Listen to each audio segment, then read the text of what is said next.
Y cuando tenga eso, lo baja, por favor. Gracias. Bueno, muy buenas tardes. Empezamos con un poco de retraso, pero es que son los problemas del directo. Muy buenas tardes. Bienvenidos una tarde más a la segunda jornada de la discapacidad. Esta tarde hemos tenido a bien tratar temas de salud, en este caso salud bucal.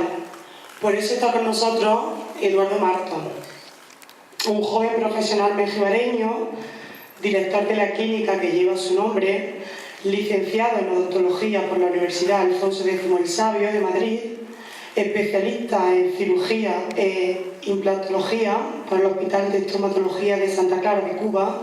Además, es especialista en ortodoncia y ortopedia precoz por el Centro de Estudios Ortodónticos de posgrado. Les presento a Eduardo Marto. Es un honor y un placer que nos acompañe.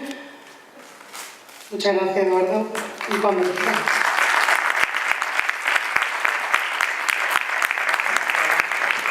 Digo que no sé cómo vamos a hacerlo de este, pero bueno, yo me voy levantando, me voy sentando y nos organizamos. Yo lo que sí quiero es que si en algún momento no se oye o cualquier cosa, que me aviséis, ¿vale? Sobre todo porque vamos a estar moviéndonos y vamos a estar...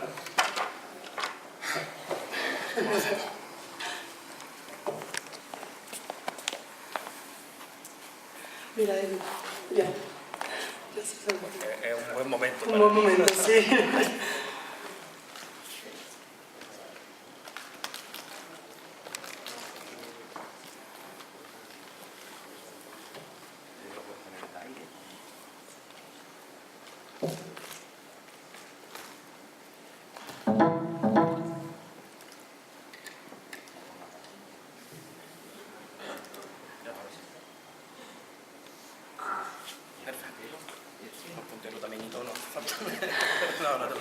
Bueno, mira que...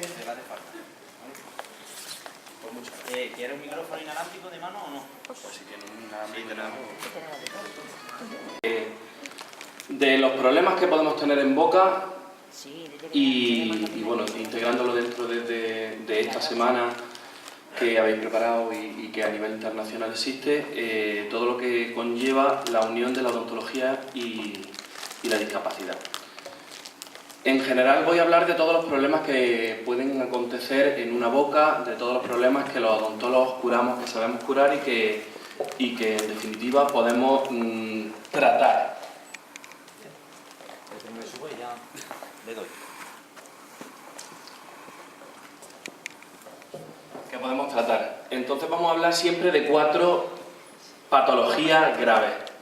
4 patologías que son las que en principio pueden ocurrir en boca, que son la caries, la gingivitis, la maloclusión y el trauma dental. ¿Sí? Bajamos un poquillo que si no... Ahí.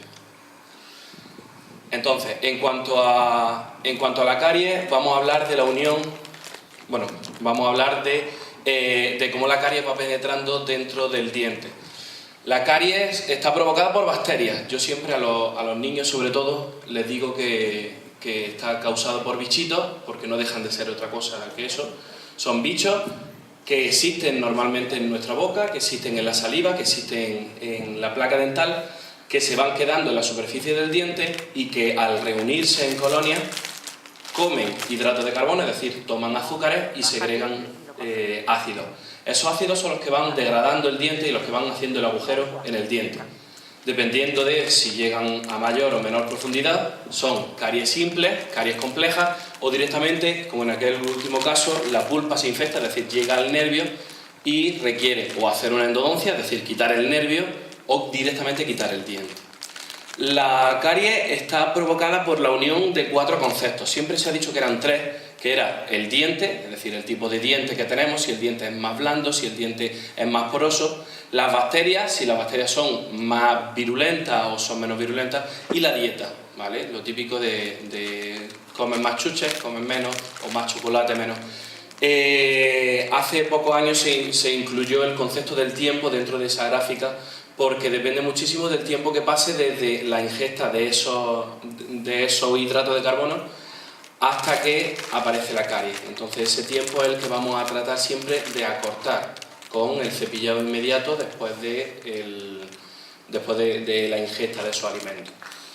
En el momento en que tenemos la unión de esas cuatro cosas, aparece la caries. Hay pacientes que te lo dicen además directamente: no, mira, yo no me he cepillado desde que hice la comunión, y luego mira la boca y ves que no hay caries, no hay absolutamente nada de caries, porque por lo que sea, alguno de estos cuatro círculos desaparece.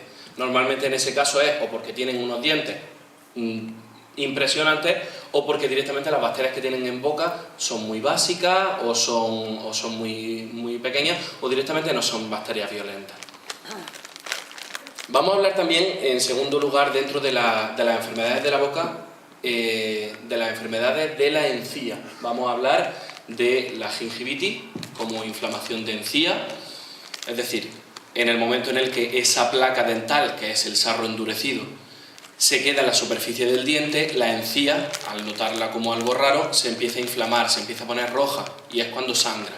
En el momento en que tenemos esa encía sangrante, esa encía que está bastante irritada, lo llamamos gingivitis. Puede estar localizada solamente en un sitio o puede estar diseminada por toda la boca. Esa gingivitis es sobre todo la muestra de lo que hay. Es decir, no es peligrosa de por sí, pero ya nos está avisando de que hay algún problema mucho más profundo. Es decir, una falta de cepillado, un problema con el cepillado, un problema con la salud en general. Cuando esa gingivitis la dejamos ahí, no cepillamos, no vamos al dentista, no hacemos esa tartrectomía, esa limpieza necesaria de todos los años, pasamos a un segundo estadio, que es la periodontitis. La periodontitis se diferencia de la gingivitis en cuanto a que empezamos a perder hueso. Es decir, en el momento en el que dejamos la placa el suficiente tiempo como para que la encía se queme prácticamente, se quema la encía, se quema el hueso, van bajando los dos por igual, desaparece ese tejido de sostén, y ahora voy a aprovechar esto, ahí va, desaparece ese tejido de sostén, desaparece ese hueso que empieza a bajar poco a poco hasta que llega un momento en que ya la altura del hueso es tan baja que el diente empieza a moverse y se cae. La gente lo conoce como piorrea y es bastante peligroso, y sobre todo es bastante triste el hecho de decir: es que no tengo caries. Y es cierto, no tienes caries, el diente se está cayendo y se está cayendo sano, pero se cae el diente sano porque la encía no está sana, la encía es la que está enferma. Entonces siempre vamos a tender a curar esas enfermedades de la encía con tartrectomía, es decir, con la limpieza anual de todos los años, y sobre todo con las técnicas de cepillado. Vamos a hablar siempre del cepillo dental normal, de los irrigadores dentales, de los cepillos interproximales. Hay mucha cantidad de herramientas que podemos utilizar y hablaremos de ellas más adelante.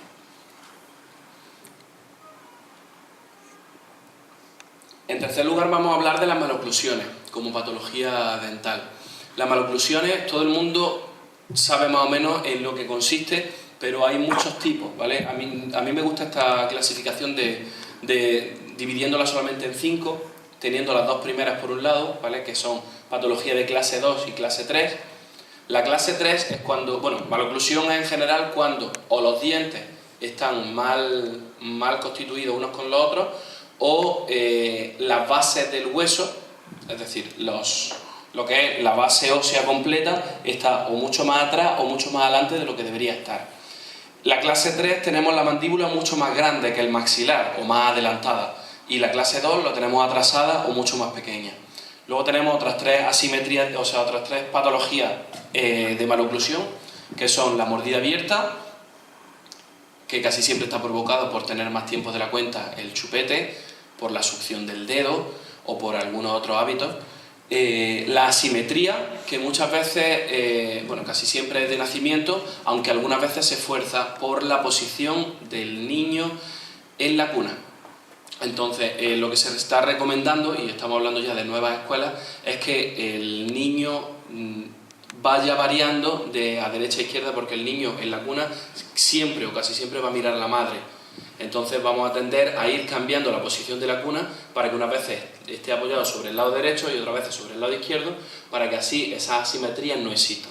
Y por último vamos a hablar de la sonrisa gingival, que tiene solución, casi siempre solución ortodóntica, pero dentro de las maloclusiones es meramente estética y solamente se solicita como caso de ortodoncia estética. Por último tenemos de las 4 patologías, de las 4 enfermedades que podemos sufrir en boca, es el trauma dental. El trauma dental puede ocurrir por 2 cosas. Una, porque te caes de la bicicleta y te partes los dientes, es decir, por un traumatismo severo, por frenada, y otra por el bruxismo. El bruxismo consiste en lo que conocemos como el rechinar de dientes. Hay muchas veces que es solamente el apretamiento y otras veces vamos a ir rechinando y vamos a ir rozando. Y casi siempre es nocturno. Lo que tenemos abajo es una férula de descarga y hoy por hoy, aparte de la medicación de tranquilizantes y demás, es el único tratamiento que tenemos. Una férula de descarga nocturna que nos lleva la mandíbula a una posición de máximo reposo y hace que no apretemos. Y en caso de que incluso de esa manera estemos apretando, no vamos a tener esa sobrecarga sobre la articulación y esa sobrecarga sobre los dientes.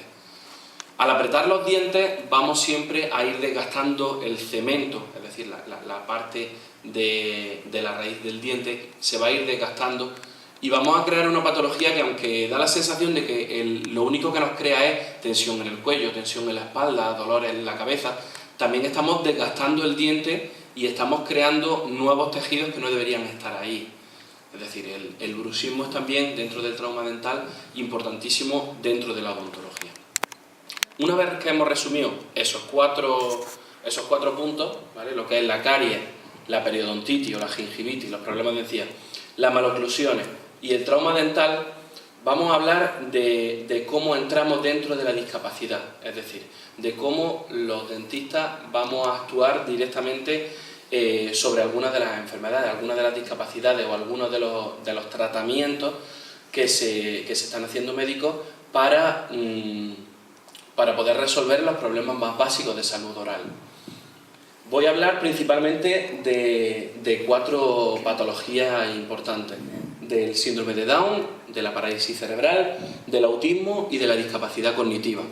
A continuación voy a enumerar luego algunas otras discapacidades, pero en general vamos a hablar de esas 4, sobre todo porque, en primer lugar, presentan unas patologías muy concretas dentro de cada una de sus especialidades.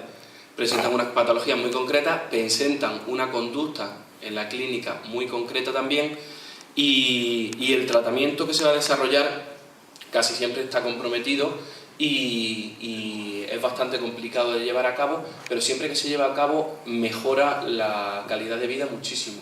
Entonces, por eso es la importancia que tiene el hecho de complementar lo que es el tratamiento de discapacidades con la odontología, para poder mejorar esa calidad de vida individuo a individuo. Dentro del síndrome de Down vamos a hablar de una conformación concreta de la boca, es decir, la boca se conforma de una forma específica en la que parte de esos huesos que sujetan los dientes no van a llegar a crecer o no van a crecer como esperaríamos que crecieran. Es decir, el maxilar se nos va a quedar pequeño, que era lo que veíamos antes, es una clase 3, es decir, la mandíbula va a ser mucho más grande, o en este caso sería una mandíbula dentro de la media, cuando el maxilar es mucho más pequeño. El paladar se nos va a quedar muy profundo, vamos a tener la lengua muy grande. Esa lengua grande, aparte de los problemas fonéticos y de los problemas a la hora de la alimentación que puede suponer, conlleva también unos problemas a la hora de la limpieza de los mismos dientes, es decir, se complica el cepillado, se complica también el cepillado por los hábitos manuales, por la dificultad que tenemos a la hora de coger el cepillo o la movilidad que tenemos a la hora de cepillarnos. En ese caso yo siempre voy a recomendar los cepillos eléctricos. Los cepillos eléctricos suplen muy bien una técnica y yo soy el primero que lo utilizo. Es decir, puede que haya gente aquí que tenga una técnica excelente a la hora de cepillarse, pero yo no. Yo a día de hoy el cepillado, hay días que llegas, estás muy motivado y empiezas a cepillarte y te tiras 4 o 5 minutos y venga, y ahora por aquí, y te enjuagas y te vuelves a cepillar y te vuelves a enjuagar y ahora me voy a pasar. Pero la mayoría de los días no. La mayoría de los días vamos a llegar, vamos a tener muchísima prisa por irnos, nos vamos a dar una vueltecilla rápida y directamente nos enjuagamos y nos vamos. Eso sí, nos enjuagamos bien para que esté fresquito, para que nos dé la sensación de que bien me he cepillado, pero no es real. Entonces, vamos a recomendar siempre el cepillo eléctrico de cara a suplir esa técnica que normalmente no tenemos o esa velocidad que queremos tener, y incluso dentro del cepillo eléctrico vamos a utilizar una técnica que sea buena para cepillar todos los rincones.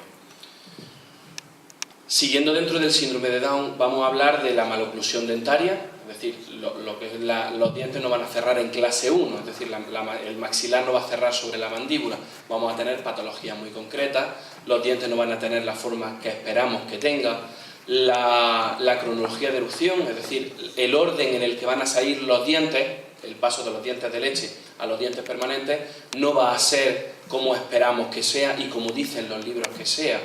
Pero claro, realmente los libros dicen una cosa y luego cada individuo, cada persona, cada paciente es de una manera. Y lo vemos a diario en la clínica, que vienen las madres preocupadas porque mi niño tiene ya los 6 años y medio y todavía no le ha salido el diente o todavía no se le ha caído Eso no hay problema ninguno, es decir, lo principal es saber que el diente está ahí y que está en buena posición para salir. Si el diente está ahí y está en buena posición, da igual realmente cuando salga. Si acaso no sale, le ayudamos nosotros, abriendo un poquito, pero por lo general, si está y está en buena posición, va a acabar saliendo. Es decir, no hay que hacerle tanto caso a los libros de cuándo tiene que salir, si vamos a tener esa alteración de la cronología. Vamos a tener también un bruxismo, vamos a tener ese rechinar de dientes, ese apretamiento, e incluso vamos a tener alguna pérdida de algunas piezas dentarias por esa sobrecarga, por esa tensión. Entonces vamos a tener un poquito de trauma oclusal y los incisivos inferiores, que son las palas pequeñas de abajo, las van a tener casi siempre muy desgastadas por ese roce, por ese rechinar. Vamos a tener una sialorrea, vamos a tener un excesivo, aquí vemos a Jaime que tiene excesiva cantidad de saliva y esa saliva es buena y es mala. Es buena sobre todo porque mientras más saliva, menos caries. Eso es lo más importante. Pero luego, no solo la cantidad, sino la calidad.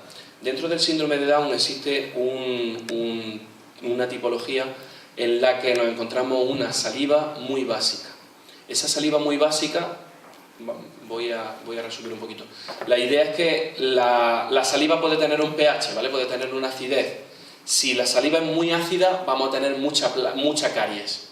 Si la saliva es muy básica, vamos a tener mucha placa. Dentro del síndrome de Down va a existir una saliva muy básica y, por tanto, mucha cantidad de placa, pero muy poca caries.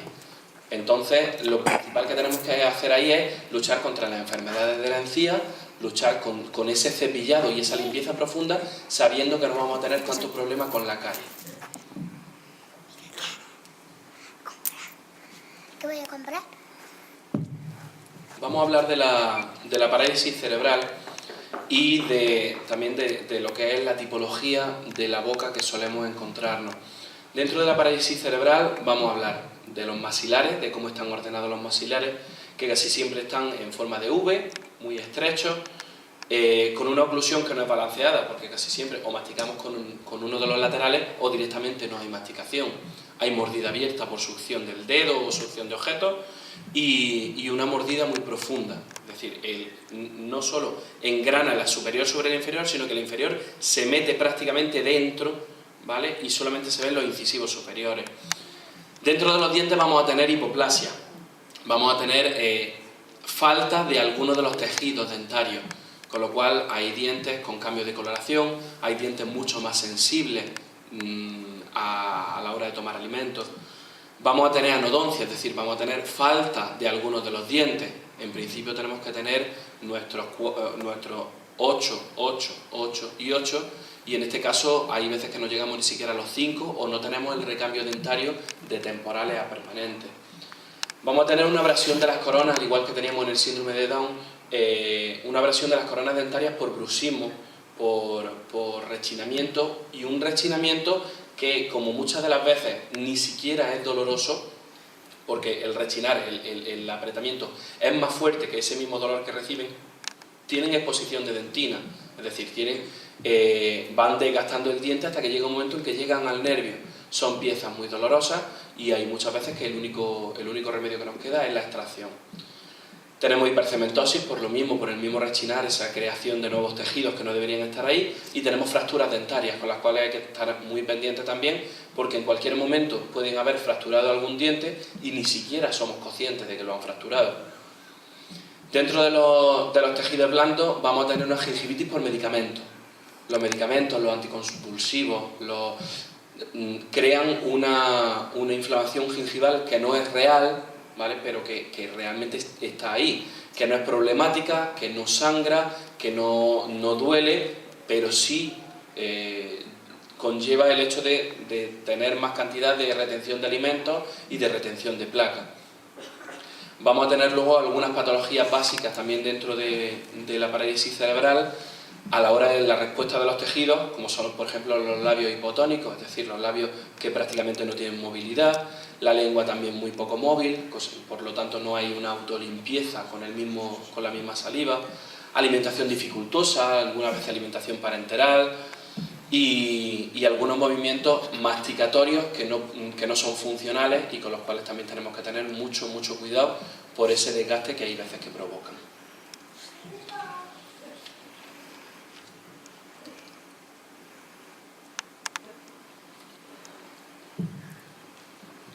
Vamos a hablar del autismo.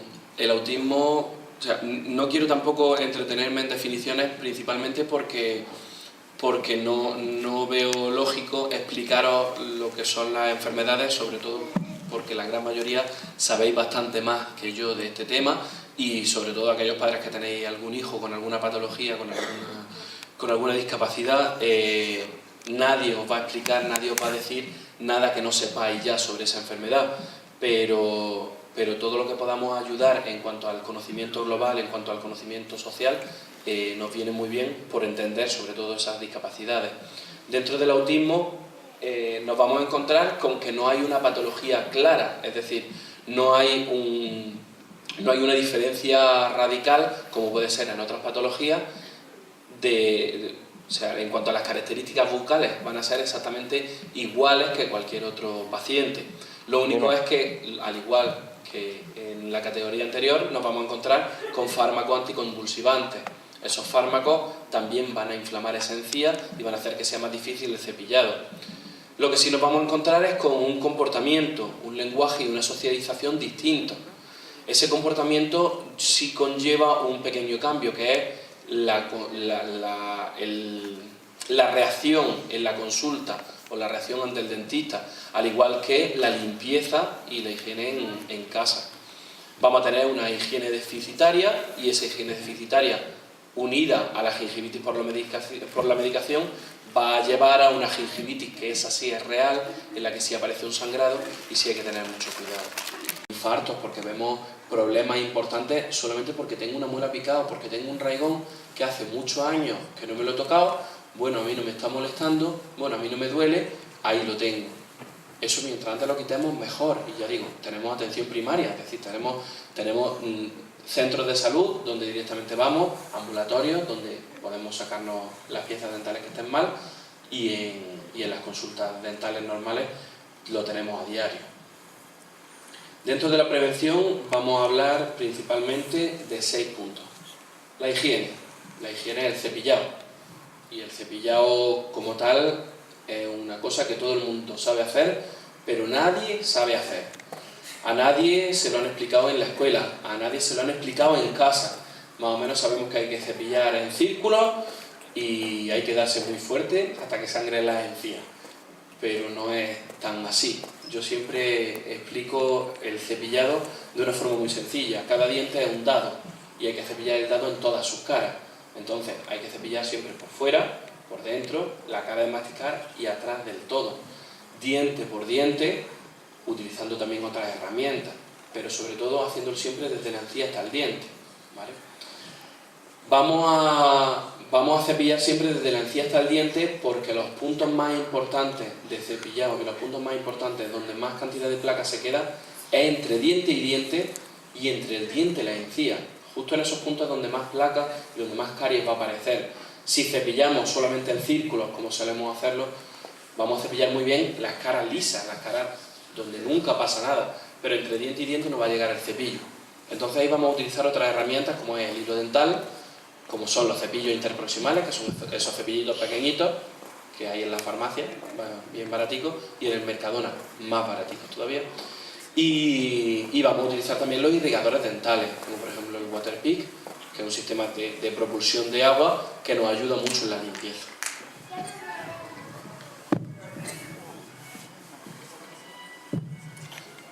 Bueno, aquí vemos los planes de atención y de explicación dental, que también funcionan bastante bien, y los cepillados para lactantes. Existen esos pequeños guantes, esos pequeños, no sé cómo llamarlo, microcepillos de goma, que la idea es que tienen unas pequeñas rugosidades y con eso se cepilla.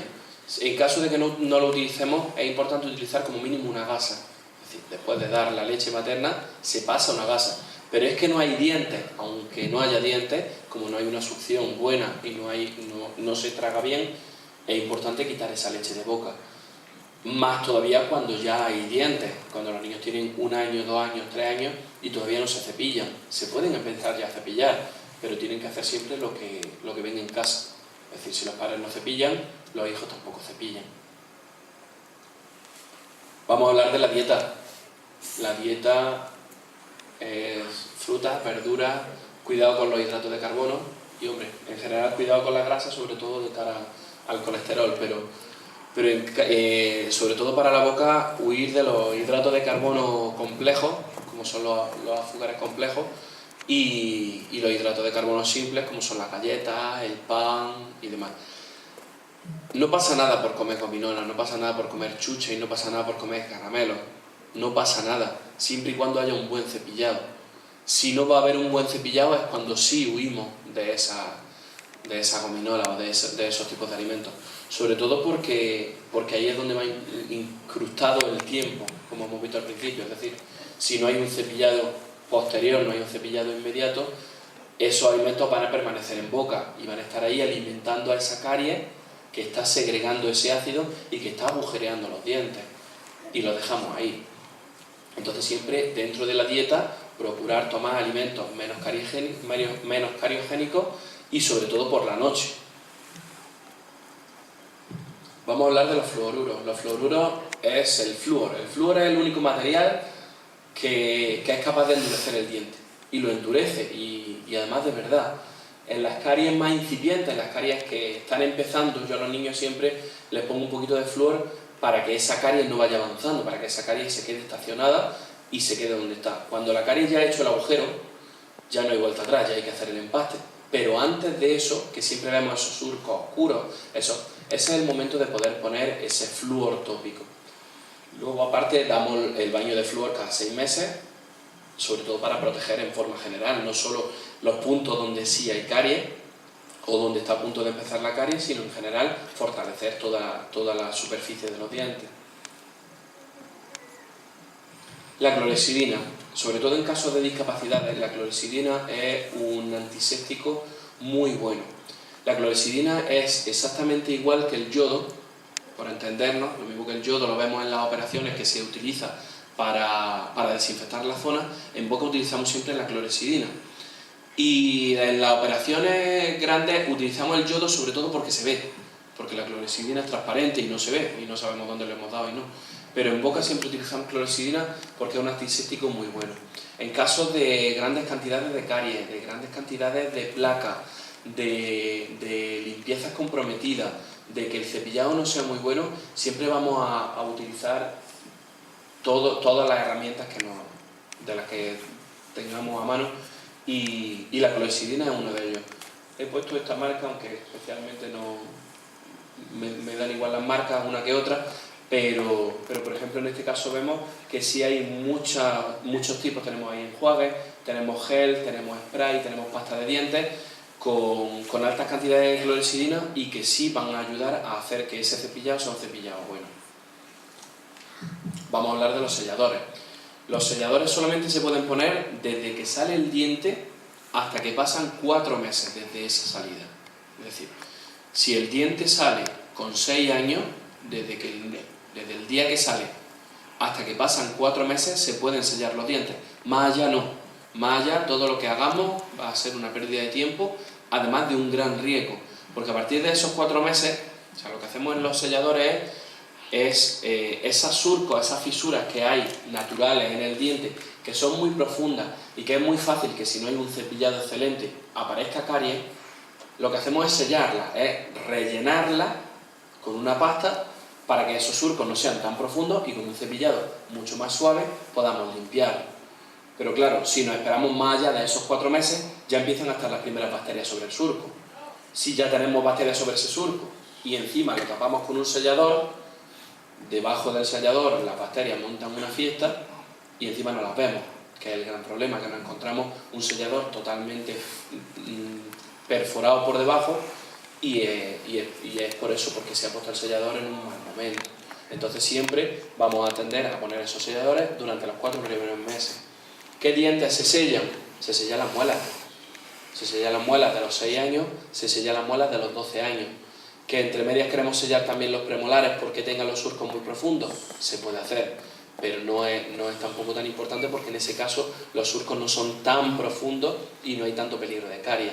En las muelas de los 6 años y en las muelas de los 12 años sí es fundamental su sellado. Y sobre todo vamos a hablar siempre de las revisiones. A mí personalmente me gusta ver a los niños cada 6 meses, de cara a ir haciendo un seguimiento y a que no se les olvide, porque cuando vienen al dentista los 2 primeros meses, las 2 primeras semanas se cepillan súper bien, se cepillan muchísimo, ponen el cuarto de baño perdido de agua, siempre, porque están muy concienciados, porque están muy motivados con ese cepillado. Pero si solo no funciona bien esas 2 primeras semanas y luego se nos olvida, entonces vamos a intentar que esas 2 semanas se conviertan en 2-3 meses. Si a los 2-3 meses vamos, hacemos otra revisión al dentista, o si no es necesario, nos esperamos hasta los 6 meses. A los 6 meses volvemos a ver al dentista y nos vuelve a insistir otra vez en el cepillado. Volvemos otra vez a tirarnos otra temporada cepillándonos bien. Entonces esas revisiones siempre son importantes, también porque vemos cosas que normalmente no se ven. O sea, yo cuando miro la muela veo sitios que el paciente no se ve, que el padre del paciente no ve y que prácticamente es muy difícil llegar ahí y están. Incluso hay veces que ni siquiera nosotros las vemos, que solamente se ven en radiografía. Entonces vamos a estar siempre muy pendientes de esas revisiones y de que las revisiones con las técnicas de modificación de conducta sean revisiones buenas, sean revisiones agradables. Por último, y ya para despedirme, insistir en quién tiene más importancia en todo esto. Los dentistas somos importantes o queremos ser importantes porque en teoría nosotros curamos las enfermedades y no es cierto. Nosotros lo que hacemos es facilitar al cuerpo para que pueda curar las enfermedades, para que pueda estar muy pendiente de que ese mismo cuerpo cure, de que ese cuerpo se rehaga y se restaure esa salud. Pero los dentistas no curamos. El paciente tampoco cura. El paciente tampoco cura porque no sabe qué es lo que tiene que curar. El paciente puede jugar con esa prevención, el paciente puede jugar con ese cepillado, pero no siempre es el paciente el que lo hace. Entonces, hoy por hoy, y volviendo al tema de la odontología y la discapacidad, quien más importancia tiene aquí son los padres. Los padres sois los que tenéis no solo la responsabilidad, sino también el mérito. Es decir, si los niños se cepillan, no es porque los niños se quieran cepillar, es porque han visto que los padres se cepillan. Si los niños tienen una correcta higiene bucal y los niños van al dentista, no es porque el niño un día se levante y diga, mamá, quiero ir al dentista, es porque la madre dice, ya toca y te voy a llevar. Vamos a estar siempre, o vais a estar siempre los padres, dentro de ese núcleo de vigilancia, de ese núcleo de, ¿te has lavado los dientes? Sí, a ver, échame el aliento. ¿No te lo has lavado? No, no me lo he lavado. Pero es que me dijiste que hoy no hacía falta, ¿vale? Es ese juego en el que podemos entrar, ese juego en el que al fin y al cabo estamos jugando con su salud, estamos jugando con su educación y sobre todo que lo hacéis súper bien porque estáis ahí siempre, porque estáis cuando más se os necesita, porque no se suele agradecer lo suficiente la labor de los padres, por la importancia que tenéis los padres y por, ya os digo, no solo por esa responsabilidad, sino por ese mérito y porque gracias a vosotros existe una integración real de todas las personas con discapacidad. Así que muchas gracias.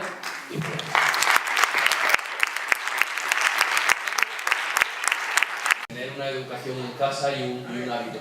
Tener un hábito en casa, tanto de limpieza como de visita normales al dentista y de en general cuidado de la salud.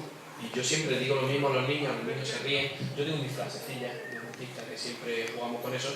Y una de las frasecillas que siempre digo es que niño de 8 años que no te cepillas los dientes. Cuando sales por la mañana, pues te lavas tu sobaco, te peinas tu pelo, te lavas tu cara. ¿Por qué no cepillas los dientes? Es que da la sensación de que como está por dentro, pues eso ya no es importante o no lo va a ver nadie. Y entonces tenemos la segunda frasecilla de dentista, que es a las niñas no les gustan los niños a los que les huelen a dientes. Y entonces ya dejan de mirar, se ponen colorados y ya parece que tocan la fibra sensible. Luego les toma 2 semanas. Pero bueno, para ahí. Sí. Impresionante, impresionante. Bueno, ahora sí, abrimos el turno de ruego y preguntas. A ver, levantamos la mano y nos acercan el micrófono. La Isabel Genio. Sorpresa, sorpresa. Mira, te quería preguntar si es mejor el cepillo normal o este que hay de pilas que es más eléctrico. Como hemos comentado, si igualamos una buena técnica con los dos, realmente los dos son iguales de buenos, ¿vale? Pero ¿quién tiene una buena técnica? Es que a ella le cuesta mucho trabajo. Pero, ¿y tú tienes una buena técnica de cepillado? Esa es la gran pregunta. Es decir, ¿solo lo necesitan algunas personas? Porque yo lo institucionalizaría. Es decir, yo considero que yo no tengo una buena técnica de cepillado. Yo utilizo un cepillo eléctrico que los tiene en el Mercadona por 15 euros, que están tirados. Que luego hay, en la farmacia hay auténticas estaciones de servicio que vienen pero que se puede utilizar, que van muy bien, que todo, pero que tampoco importa, que los pequeñitos de pila de los Pokémon también van muy bien, porque cepillan, porque mueven, porque giran, porque vibran, porque hace que sea un momento interesante, un momento divertido, porque como vibra da la sensación de que estás cepillando mejor, porque puedes estar más rato y no te haces daño. Hay muchas razones, y luego también porque están preparados para eso, para ir haciendo movimientos, para ir limpiando. Entonces yo siempre apoyo con los cepillos eléctricos todas las herramientas que se utilicen, pero especialmente los cepillos eléctricos porque de verdad funcionan. Vale, gracias.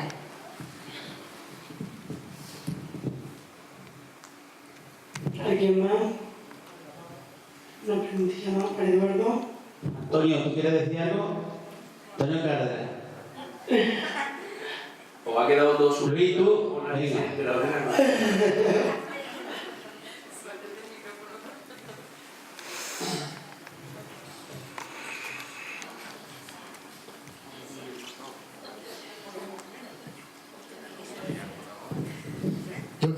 Yo quiero preguntar que si la crema dental, al tragarse a los niños, perjudica la salud o no. Vale.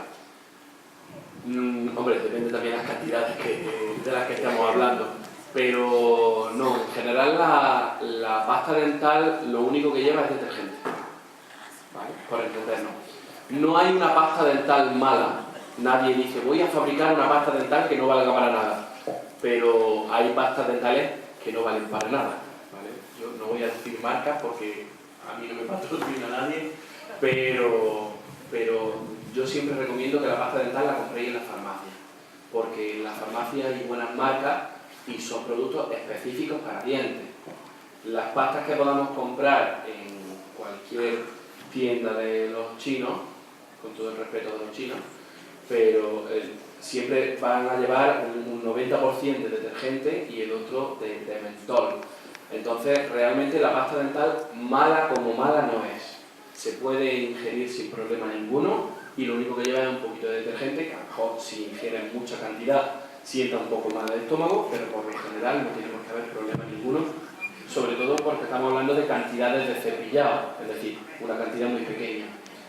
La cantidad que hay que echarle al cepillo tiene que ser del tamaño de un guisante, ¿vale? No hace falta, no por echarle mucha cantidad vamos a cepillar mejor, no por apretarnos más fuerte vamos a cepillar mejor, y no porque se pongan las encías rojas y no, realmente no estamos cepillando mejor. Hay que echarle un guisante o menos y cepillar mucho tiempo y muy suave.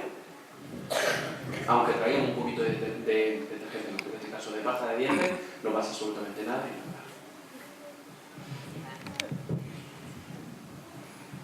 Eduardo, tú sabes, Rubén, cómo está, y es que es imposible lavar los dientes. Es difícil lavárselo. La boca, le pego una boca al cepillo porque ya se rompe los pocos que tiene. Luego, no sabe escupir.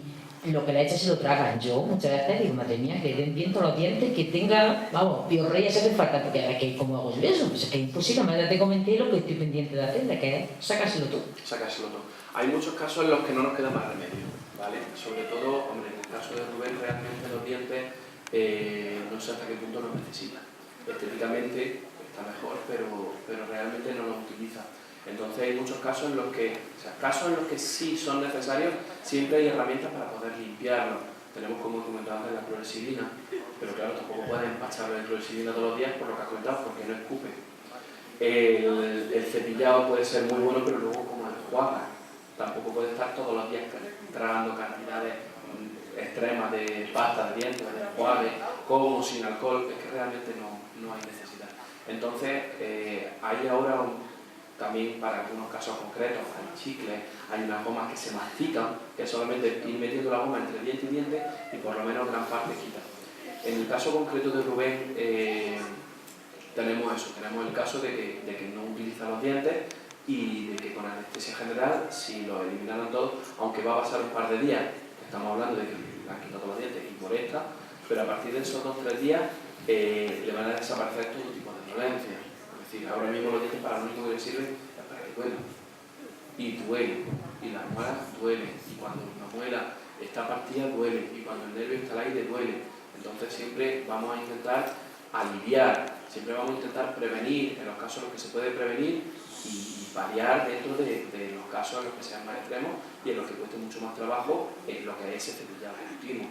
Entonces, por supuesto, estamos hablando de casos extremos, pero que existen, que se utilizan y que van fenomenal. ¿Me entiendes? Que una vez que haya pasado esa anestesia, que es el riesgo que tiene toda la cirugía, una vez que haya pasado eso, por lo demás va a mejorarle la calidad de vida muchísimo, porque ya no va a tener dolor en sus piezas, porque no le va a molestar nada y porque partía de una incertidumbre. El hecho de decir, ¿qué le está doliendo a mi hijo? ¿Son las muelas o es la oreja o es por eso? Entonces más o menos puedes localizar, más o menos puedes saber, pero si son las muelas, ¿qué le hace? Porque hay pacientes que se enjuagan con gasolina. Dicen, es que me he enjuagado y ya no me duele. Eso no puede estar haciendo auténticas barbaridades. Te iba a hacer una pregunta, Eduardo. ¿Dónde estás? Aquí arriba estoy. Allí. Vemos en anuncios y marcas, sobre todo de chicles y cosas de esas. ¿Es bueno masticar chicle a la hora de para los dientes? Es bueno masticar chicle chicle sin azúcar siempre, ¿vale? Siempre sin azúcar. Sí es bueno masticar chicle por lo que he comentado antes. La saliva tiene un grado concreto de acidez. La saliva muy ácida va a crear caries. La saliva muy básica va a crear placa. Cuando terminamos de comer, al cabo de media hora, dice, parece que tengo ardor. No es ardor, simplemente te ha subido el pH. Los chicles lo que hacen es bajar ese pH, normalizar para que no aparezca placa, para que no aparezca caries, para que en esos momentos en los que la saliva es tan peligrosa, porque en esos momentos, como media hora, una hora después de la comida, es tan peligrosa, si no hay un cepillado, si estamos fuera de casa, si no, por lo que sea, no nos podemos cepillar, el utilizar chicles por lo menos compensa, y luego aparte también se lleva los trozacos de comida que nos dejemos por el medio, entonces también ayuda a esa autocrisis que se llama, esa eliminación de restos de alimentos que desaparezcan de los dientes. Así que totalmente a favor de los chicles, de los cepillos eléctricos y de todo lo que sea herramienta. Eduardo, una cosilla. Al hilo de la pregunta de antes de la pasta dental, en el centro es que tenemos problemillas con el tema de la pasta. Hay algunos niños que le dan angustia a la pasta dental. Entonces el cepillado se hace sin pasta, eso no es muy efectivo, ¿no? Sí, sí es efectivo. Además, es efectivo prácticamente igual que con pasta. La pasta, y lo que voy a decir, como lo tengáis grabado, lo que me sacan, la pasta no sirve para nada. La pasta no sirve absolutamente para nada. A los pacientes con problemas en las encías, yo les recomiendo cepillado en seco, es decir, ni siquiera mojando el cepillo en agua. Un cepillado solo con el cepillo y la saliva. Con eso se elimina la placa. Con eso no se modifica el pH de la saliva, pero sí se elimina la placa, se eliminan los restos de alimentos y luego con un buen enjuague con agua se termina. Como he comentado, la pasta de dientes lo único que hace lo único que lleva es detergente, por entendernos. Ese detergente lo único que hace es espuma. Entonces, ¿con la pasta de dientes llega mejor? No, llega igual. Lo que pasa es que nos da una sensación de frescor, ese mentol, qué fresquito está el licor del polo. No vale para nada. Si solo nos enjuagamos, por ejemplo, hay gente que no se cepilla los dientes, pero se enjuaga muy bien. Eso no vale absolutamente para nada. Si solo nos enjuagamos, como si solo echas lejía, pero no le das con la fregona. Tú echas aquí lejía y mañana está igual y le vuelves a echar lejía. Y está siempre muy fresquito con el licor del polo, pero si no hay un buen cepillado no vale para nada. Entonces, sí, se puede hacer cepillado sin pasta y no pasa absolutamente nada. Tenemos también mucha variedad de pastas, es decir, nos hemos metido en la cabeza que las pastas de menta son las mejores porque se te queda un frescor que no veas. Hay pastas, no recuerdo la marca, pero si queréis algún día os lo comento en la misma asociación, hay pastas con sabor a manzana, que son muy suaves, que están muy ricas y que tienen exactamente la misma efectividad. Hay pastas que no llevan sabor ninguno, hay pastas con sabor a manzanilla. Las pastas infantiles con sabor a fresa llevan la misma composición que las que llevan sabor a menta, la misma. Yo cuando ya tienen los niños una edad, tienen 6-7 años, les meto alguna pasta con gran cantidad de flúor, pero hasta entonces pueden estar utilizando la pasta de fresa, que es lo mismo de efectiva que la de menta, y encima no pica. Entonces, hay pastas con otros sabores que no tienen por qué picar tanto, o no tienen por qué ser tan desagradables, y que los niños les toleran muy bien. Muy bien. Ha sido una buena pregunta por la que está cayendo con el tiempo que estamos. Por lo menos para recortar... Para recortar todo lo que podamos. No, y lo que he comentado antes, un guisante, menos de un guisante, si no hace falta tanta pasta, que cogemos el cepillo y hace una bolita y sobra. Eduardo, más vale que no salga esto, que te vean las marcas, porque si no... No, luego ya no lo estoy diciendo por eso, no me quiere ninguna. Eduardo, y cuando por la noche le rozamos los dientes y un niño con discapacidad no es capaz de tener la funda esa de plástico, ¿habría alguna manera de sujetársela? No. Dentro del bruxismo, ¿vale?, de ese roce que hacen, solamente tenemos dos alternativas. O tenemos la férula de descarga o tenemos la pastilla, tenemos la medicación. Entonces, bastante medicación llevan ya, como para encima estar preocupándonos por si rozan más o rozan menos por las noches. Si tienen una medicación muy básica, si se puede intentar, o si ese medicamento, un ansiolítico, si ese medicamento nos puede ayudar, un relajante muscular, nos puede ayudar para alguna otra cosa. Pero si realmente el único objetivo es ese, lo mejor es la férula de descarga. En caso de que la férula de descarga no se tolere, hay algunas pequeñas alternativas que se intentan, como es el relleno de dientes, es decir, es como intentar empastar todos los dientes, por entendernos, se crea una pequeña capa por encima para que a la hora de desgastar, que lo que desgasten sea ese empaste. Y el año que viene volvemos a crearlo. O se fabrica en laboratorio algo parecido a una férula de descarga, pero que va fijo. Se cementa eso a los dientes y ese roce por lo menos lo van haciendo directamente sobre esa placa artificial que se ha puesto y no directamente sobre los dientes. Pasa lo mismo, por ejemplo, en los niños pequeños. Hasta los 16, 17 años yo le pongo una férula de descarga, porque entonces inhibe el crecimiento. Entonces, el crecimiento natural de la cabeza que tiene que hacer un niño no lo hace porque haya una férula de descarga puesta. ¿Qué haces con un niño de 14 años que rechina los dientes y se hace polvo? ¿Qué haces? ¿Empiezas ya a meterle medicación para que no...? Pues mira, si tiene que rechine, cuando lo pillemos a los 18 años, ya veremos a ver qué le hacemos para que no siga rechinando. O intentamos alguna otra alternativa que sea mucho más suave y que le permita ese crecimiento. No, vamos a hacerlo al final. Lo maneja... El vídeo lo vamos a ver al final. Vale, vale. Todo el tirón, el primero que es del 17, Desde ahí se puede manejar. Pues tenemos a nuestro lado otro gran maestro en su profesión, el señor Antonio Jesús Carrillo Castillo, titular de la óptica médica de Mengíbar, licenciado en farmacia, diplomado en óptica y optometría, especialista en optometría por la Universidad de Barcelona y además miembro cooperador del Instituto Barraquer. Bienvenido, Antonio. Gracias por ofrecernos su conocimiento en base a la visión.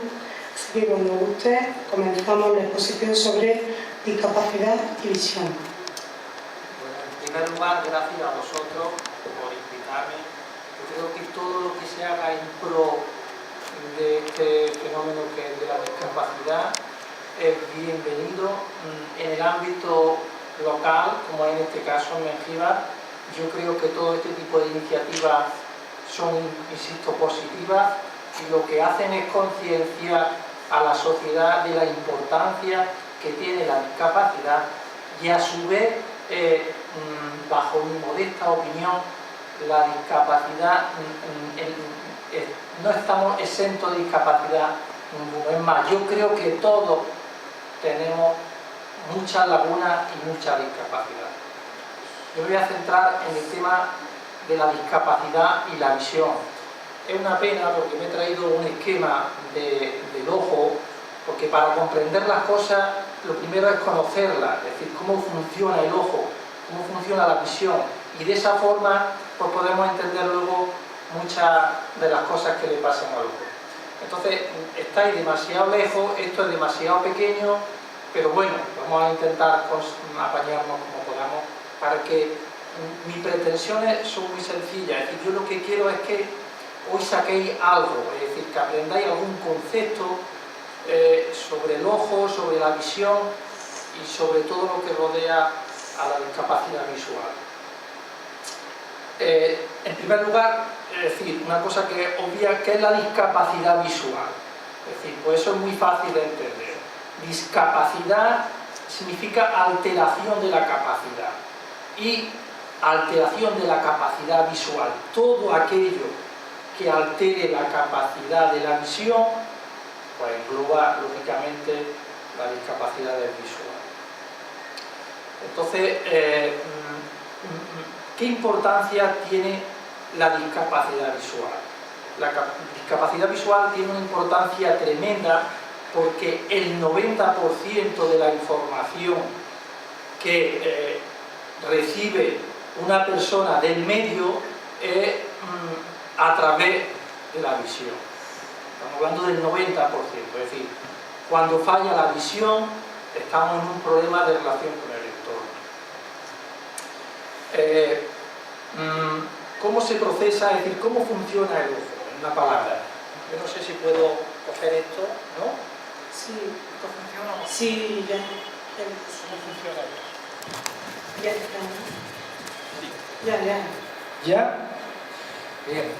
Aquí tenemos un esquema del ojo, que para mí es un órgano precioso, que yo sé que desde allá arriba se ve muy mal, exactamente ahora se ve mejor. Y entonces lo primero que voy a hacer es ver las partes del ojo, es decir, cómo está constituido, qué partes tiene, para que luego podamos entender que dependiendo la alteración en una parte o en otra, pues el problema es de un tipo o de otro. El ojo, para que entendáis de su complejidad y de su sensibilidad, es un órgano que pesa 7,5 gramos, es decir, es sumamente pequeño. Su diámetro antero-posterior, es decir, desde aquí hasta atrás, es de 24 milímetros, es decir, 2,4 centímetros, es decir, una cosa muy pequeña. Bueno, pues dentro de esa cosa tan pequeña, que tiene una configuración esférica a modo de globo, a modo de pelotita pequeña, pues tiene una serie de estructuras que son las que hacen posible que nosotros veamos lo que tenemos en nuestro entorno. Hay una parte que es la esclerótida, que es de sostén, que en su parte anterior está constituida por la córnea. La córnea, para que lo entendáis, la córnea es como en un reloj la esfera de cristal que tenemos delante del mismo. Es decir, la esfera de cristal del reloj no se ve, la córnea es una estructura transparente que tampoco se ve, pero que está ahí y que además tiene una función vital en la visión. Después de la esclerótida y la córnea, en la parte anterior está la coroide y después en la parte más íntima está la retina. Todo esto que vosotros estáis muy familiarizados a oír, la retina ha tenido un problema de retina. Bueno, pues la retina está dentro, en la parte más interna del globo ocular. Ahí está la retina. La retina es una estructura nerviosa, ¿vale? Entonces, hemos dicho que aquí está la córnea y aquí tenemos otra estructura que es sumamente importante para la visión, que es el cristalino. El cristalino es como una especie de lente pequeñita, ¿vale? Convexa, que ahora después veremos cuando hay alteraciones en el cristalino, qué es lo que pasa, que junto con la córnea actúan a modo de sistema óptico y hacen posible que las imágenes que están delante del ojo se proyecten en la retina, ¿vale? Entonces, para que os hagáis una idea, la estructura de la córnea, que es del orden de 500 micras, es decir, del orden de medio milímetro, tiene un poder de dióptrico, es decir, tiene una dioptría, a lo cual vosotros también estáis habituados a oír, pues tiene del orden de 43 dioptrías de poder dióptrico. El cristalino tiene del orden de 15. Y esos dos elementos fundamentalmente son los que hacen posible que un objeto que está delante del ojo, insisto, se proyecte aquí en la retina. ¿Vale? Una vez que ese objeto ha atravesado estos medios y se ha proyectado en la retina, esa luz, ese estímulo luminoso, lo que hace es transformarse en impulso nervioso, sale a través del nervio óptico y llega a la corteza occipital y se ve la imagen. Bueno, pues esto es básicamente las estructuras del ojo. Córnea, cristalino, retina. Bien, la Organización Mundial de la Salud. La Organización Mundial de la Salud, datos de junio del 2012, valora la situación de la siguiente forma, estadísticamente. Las discapacidades visuales a nivel mundial son 258 millones de personas las que padecen de discapacidad visual en todo el mundo. De ellas, 39 millones corresponden a ceguera. Estamos hablando de magnitudes bastante amplias. Luego, el 90% de esas discapacidades visuales están en los países en vías de desarrollo. Y el 80% de las discapacidades visuales mundiales se pueden prevenir y se pueden curar, que son datos bastante alentadores. Ahora, es decir, ¿qué causas principales hay de la discapacidad? Es decir, de la discapacidad visual. Es decir, las causas principales de discapacidad visual a nivel mundial son los errores de refracción no corregidos, ¿vale?, que son aproximadamente un 43%, las cataratas, que son aproximadamente un 33%, y luego hay otros, como el glaucoma, que son un 2%. Es decir, Básicamente los grupos de discapacidad visual están englobados en errores de refracción no corregidos, en catarata y en glaucoma. ¿Qué es un error de refracción no corregido? ¿Qué es un error de refracción? Voy a explicar brevemente lo que es la refracción. La refracción es el cambio que sufre un haz luminoso al atravesar un medio con distinto índice o distinta densidad óptica. Es decir, cuando un rayo luminoso atraviesa el agua, sufre una desviación, no sigue una trayectoria rectilínea, sufre una desviación. Bueno, pues ese proceso por el cual ese haz de luz por el aire tiene una trayectoria y por el agua tiene otro, se llama refracción. Entonces, los errores de refracción tienen que ser cuestiones que estén relacionadas con esa desviación, ¿vale? Y que estamos hablando del 43%. Bueno, pues esos errores de refracción son los que todos conocéis y todos conocéis. La miopía es un error de refracción, el astigmatismo es otro error de refracción, la hipermetropía es otro error de refracción y la presbicia es otro error de refracción. Es decir, cosas con las que estamos sumamente familiarizadas.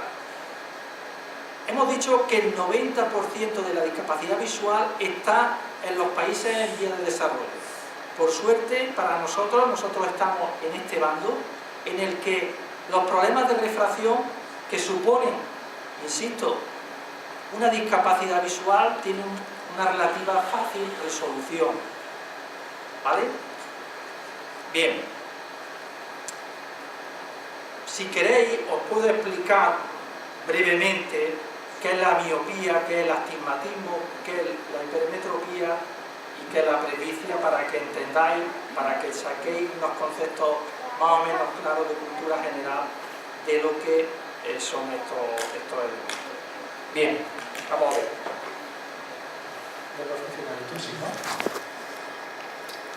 Es decir, en este esquema del ojo, ¿vale?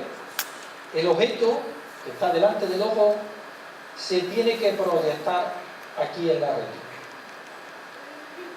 ¿vale?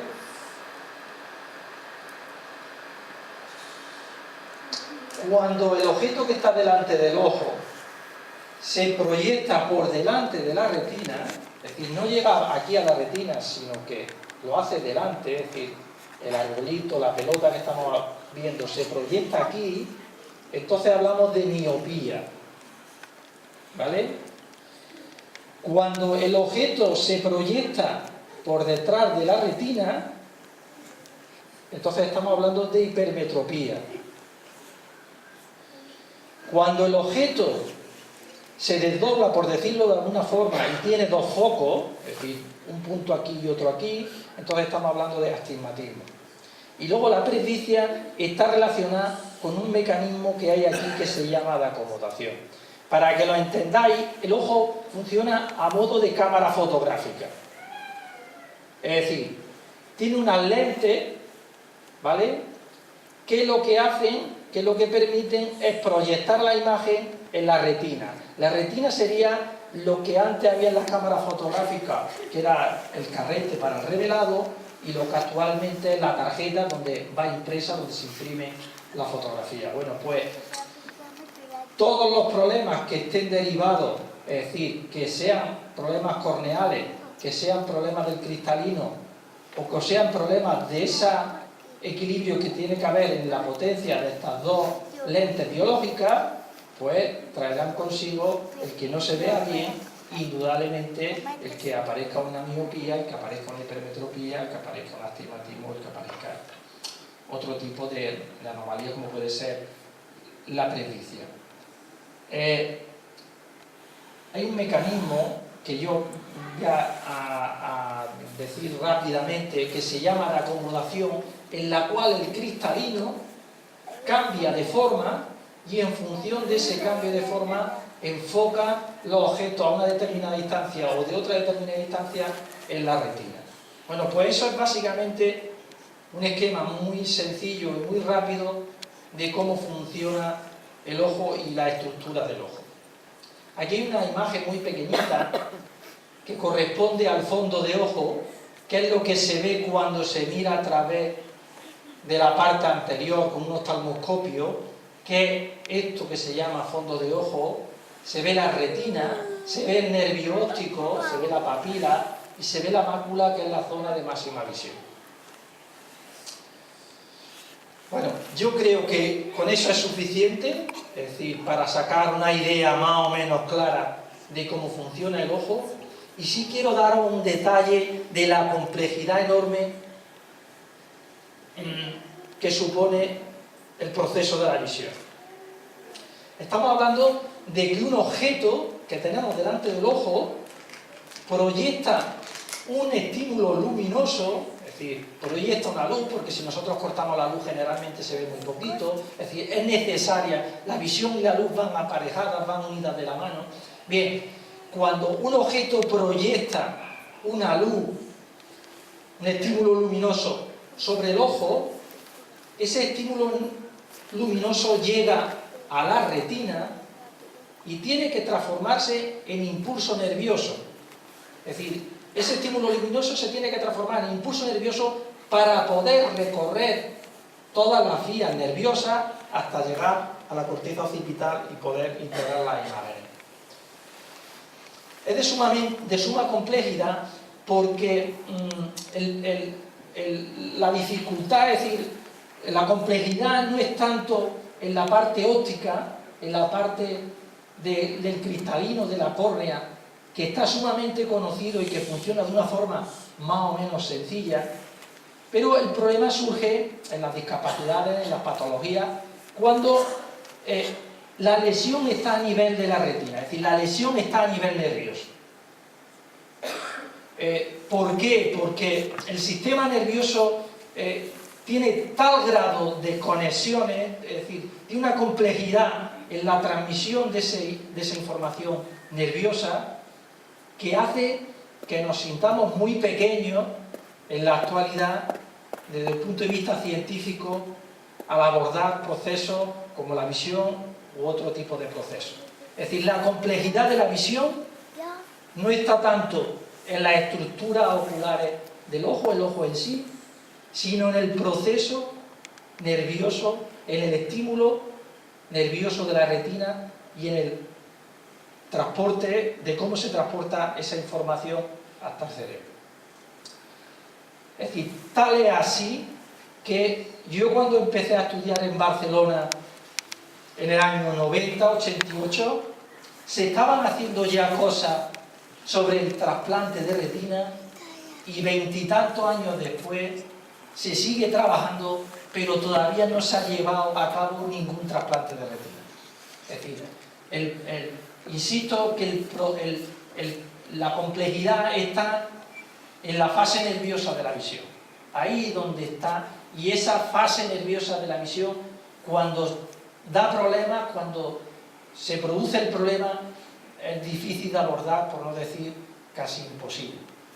Pero luego están todas las partes anteriores, como la córnea, como el cristalino, en donde sí es fácil de abordar, y afortunadamente en estos últimos 100 años sí se han podido conseguir que personas que han quedado sin visión por una úlcera corneal o por una catarata, que es lo que se forma en el cristalino, pues efectivamente a día de hoy es sumamente fácil, sumamente sencillo, entre comillas, y se puede resolver de forma efectiva.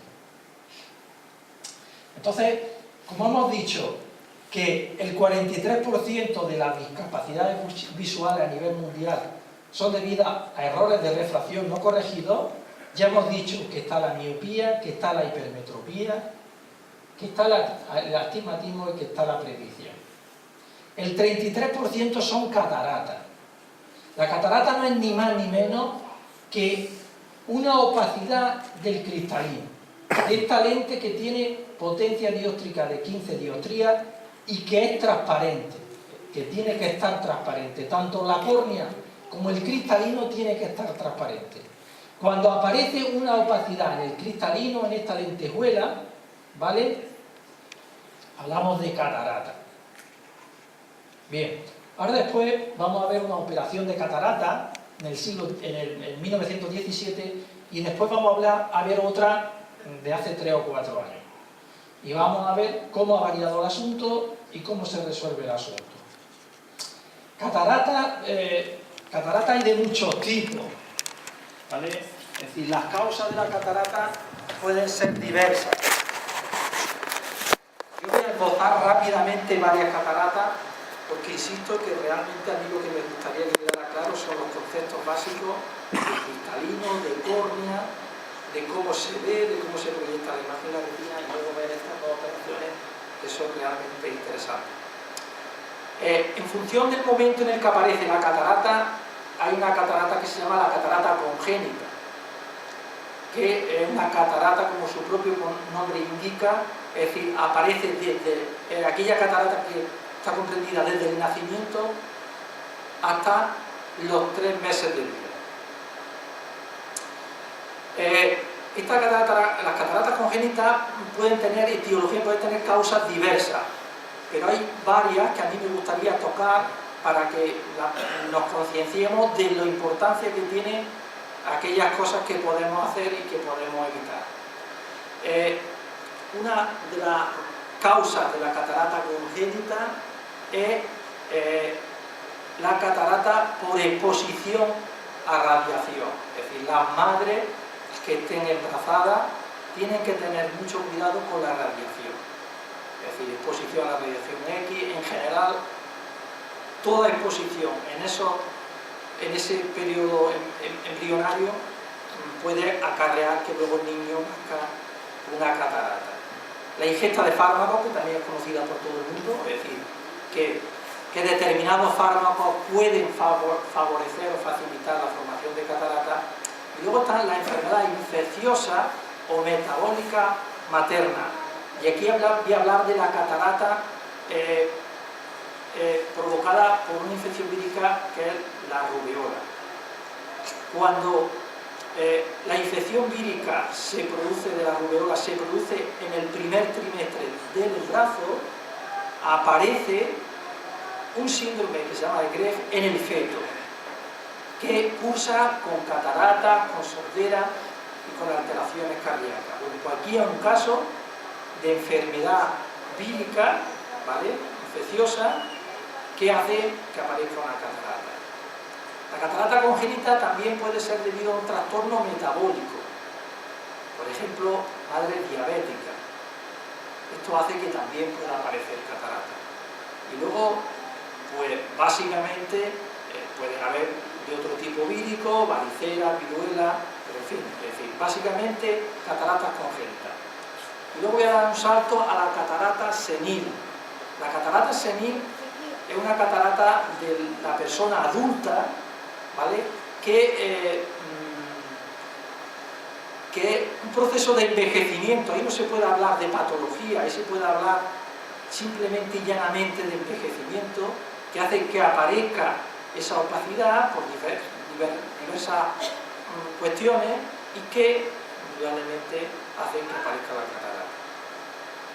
Yo creo que el tema de catarata, yo lo que quiero que saquéis en conclusión es que la causa de catarata puede ser farmacológica, por radiación, por enfermedades, por traumatismo, y básicamente yo creo que con esa idea es suficiente. Hay muchos tipos de cataratas corticales, pero aunque las tengo aquí expuestas y tenía pensado hablar de ellas, yo creo que esto es enmarañar el asunto, prolongar esta exposición y entrar en detalles que, bueno, que no íbamos a perder en ello, ¿vale? Pues entonces, básicamente, ya hemos hablado de los errores de difracción, ¿vale?, hemos hablado de las cataratas y, por último, decía la Organización Mundial de la Salud del glaucoma, un 2%, muy bajo. Bueno, el glaucoma es una enfermedad, una patología que cursa con presión intraocular elevada, ¿vale?, que tiene que ir acompañada de una reducción en el campo visual y de la agudeza visual. Es decir, para que lo entendáis,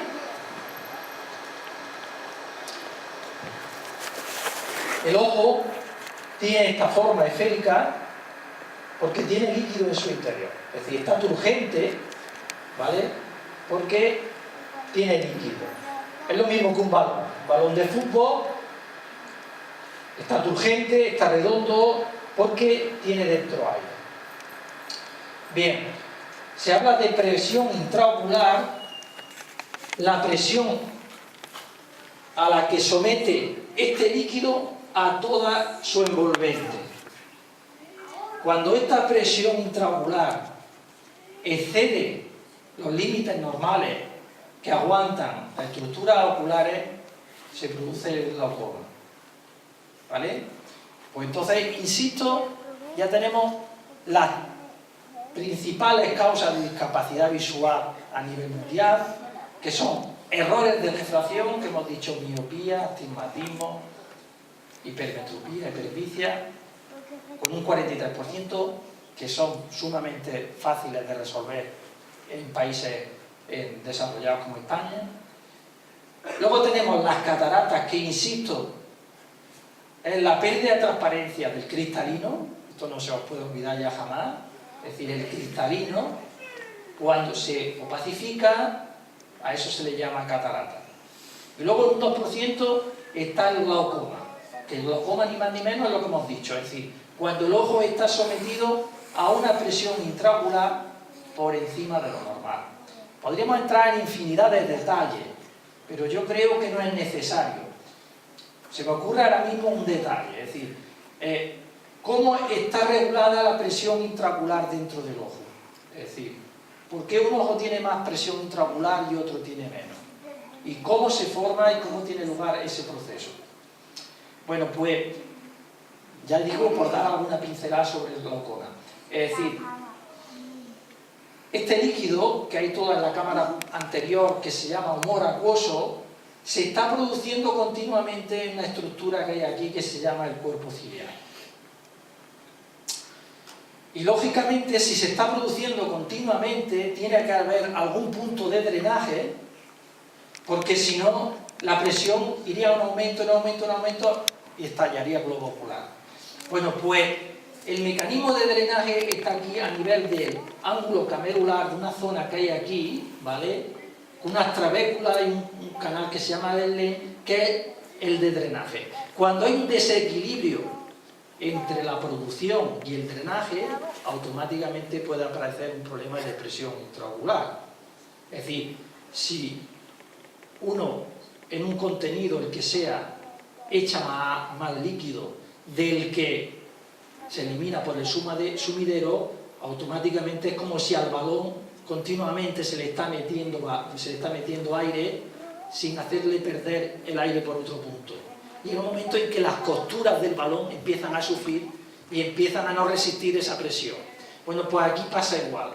En el glaucoma, cuando la presión intraocular empieza a aumentar, empieza a producir una compresión mecánica aquí a nivel de la retina, que hace que empiece a deteriorarse, a morir células nerviosas de la retina, y al morir células nerviosas de la retina empieza a disminuir aquello que se llama el campo visual o la agudeza visual. Otro concepto que me gustaría, ya voy a terminar, otro concepto que se ha oído mucho y que es el campo visual. ¿Qué es el campo visual? Bueno, pues el campo visual, es decir, el campo visual es cuando uno está mirando a un punto, cuando uno está mirando a una imagen, a un sitio, está viendo con nitidez esa imagen, pero luego tiene un entorno que también está viendo, no lo está viendo con la misma calidad de visión, pero también es perceptible. Es decir, es como cuando uno, mirando al frente, empieza a mover las manos. Y aunque uno está mirando al frente, está viendo la mano. Pues toda esa parte visible, mirando a un punto fijo, ese es el campo de visión. En el glaucoma, el campo de visión es lo primero que empieza a deteriorarse junto con el nervio óptico, porque efectivamente el daño empieza a producirse en la retina periférica, ¿vale? Y eso hace que se empiece a alterar la visión, ¿vale? Perdón, a alterar el campo de visión, aun con una agudeza visual mantenida, con una buena agudeza visual. Bueno, pues eso es otro concepto que es interesante saber. Me han hecho una campimetría, me han hecho, pues, en el fondo es chequear toda la retina en función de la visión que uno tiene a nivel del campo.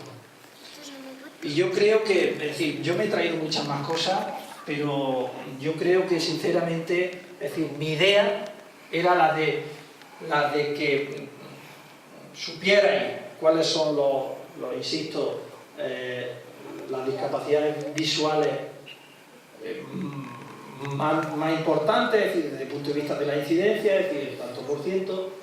Y yo creo que con esto, con esta idea insisto, del cristalino, de la córnea, de qué es la miopía y este tipo de cuestiones, yo creo que podemos ver una operación de cataratas que la mayoría no habréis visto, que es interesante, y luego ya si queréis, pues sobre eso hablamos un poquito y ya está, ¿vale? Entonces yo creo que ya se puede proyectar el vídeo.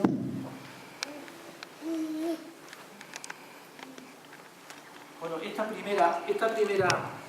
primera operación es de 1917, la realiza el abuelo del que realiza la siguiente 100 años después, que es Rafael, el tercero que se llamaba.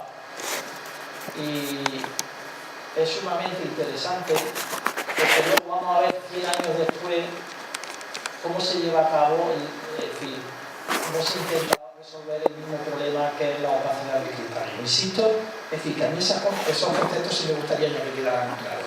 Es decir, el cristalino, insisto, es esta estructura a modo de lenteja, ¿vale?, que debe de ser transparente y que cuando pierda su transparencia ya se llama catarata. O sea, esto me gustaría que se quedara claro para que si alguna vez oí esta persona tiene una catarata, o fulanito le han dicho que tiene una catarata, o que es una catarata, pues ya sabéis, pérdida de transparencia del cristalino. ¿Cómo se aborda la cirugía de la catarata? Pues lógicamente quitando esa lente que está opaca, porque claro, ¿qué es lo que pasa si el cristalino no es transparente? Porque no te deja ver. Es decir, que esa imagen del objeto que se tiene que proyectar aquí en la retina está impedida por esta lente, por este cristal que está sucio.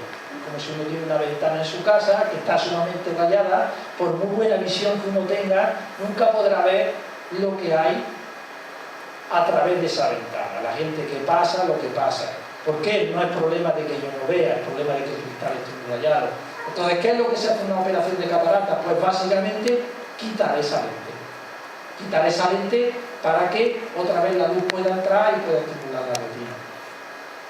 En 1917 lo que se hace es quitar el cristalino y punto. Y claro, aquí la operación dura un minuto, se ve muy sencilla, se ve muy rápido, pero el ojo ese operado no lo quisiera yo para mí ni para ninguno de mis enemigos, porque quitar esto como se quitó hace 100 años, bueno, sí, ya lo has quitado, ya tiene más luz, pero deja muchas cuestiones ahí en el aire, visuales a todos los niveles, que ya digo, a mí no me gustaría estar ahí en la piel de ese paciente. 100 años después, lo que se hace de una forma mucho más fina, mucho más precisa, quitar esa lente, ¿vale? Quitar esa lente y meter otra artificial. Por eso se dice, le han puesto una lentilla intraocular. Eso es, una lentilla intraocular, es decir, artificial. Suplir de alguna forma con algo artificial aquello que hemos quitado natural. Otra cuestión que me gustaría quizás dejar claro es la idea de que la gente tiene sobre el tema de las dioptrías, ¿no? Es decir, insisto, la idea siempre es de una forma coloquial, vosotros podáis aprender hoy algo. La gente cree que el problema de un ojo está en función de las dioptrías que uno tiene en la gafa, y eso no es así. Es decir, la gente dice, ¿cuántas dioptrías tienes? Tienes 6, pues tienes que estar fatal.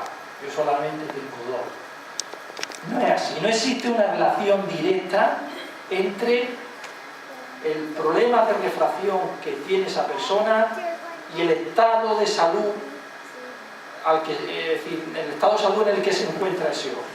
Puede haber ojos con 10 o 12 dioptrías que estén sumamente sanos y puede haber ojos con una dioptría que estén bastante fastidiados. Es decir, insisto, otro elemento que quiero que quede claro es que no existe una relación directa entre el error de refracción, entre las dioptrías que tiene ese ojo para poder ver bien y el estado en el que se encuentra. Otro dato que me viene a la cabeza es que la mayoría de los problemas de refracción, por no decir casi en su totalidad, son de carácter benigno, es decir, no hay patología.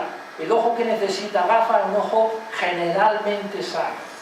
Es decir, no puede uno pensar, esta persona tiene gafas, esta persona tiene un problema ocular, tiene una patología ocular. No es así. Es un problema de descompensación del sistema óptico, pero que en el mismo instante que la persona se pone gafas, automáticamente el problema queda resuelto. Insisto, su ojo es tan sano. Y nada más, ya si queréis vemos la intervención de catarata y luego si queréis hay algo. Esta es la mía.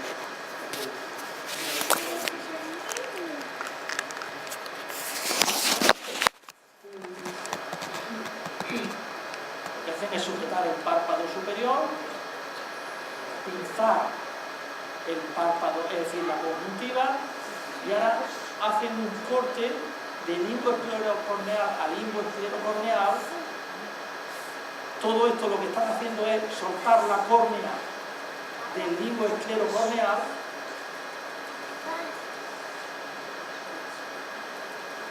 ahora baten la córnea, cogen el cristalino y ahora veréis lo pequeñito que es. ¿Vale? Es sumamente pequeño. Que lo echa para acá, ¿no? Ya no se puede. Aquí.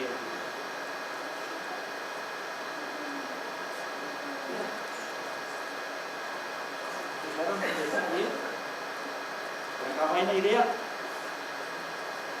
Se me ha vuelto a pasar.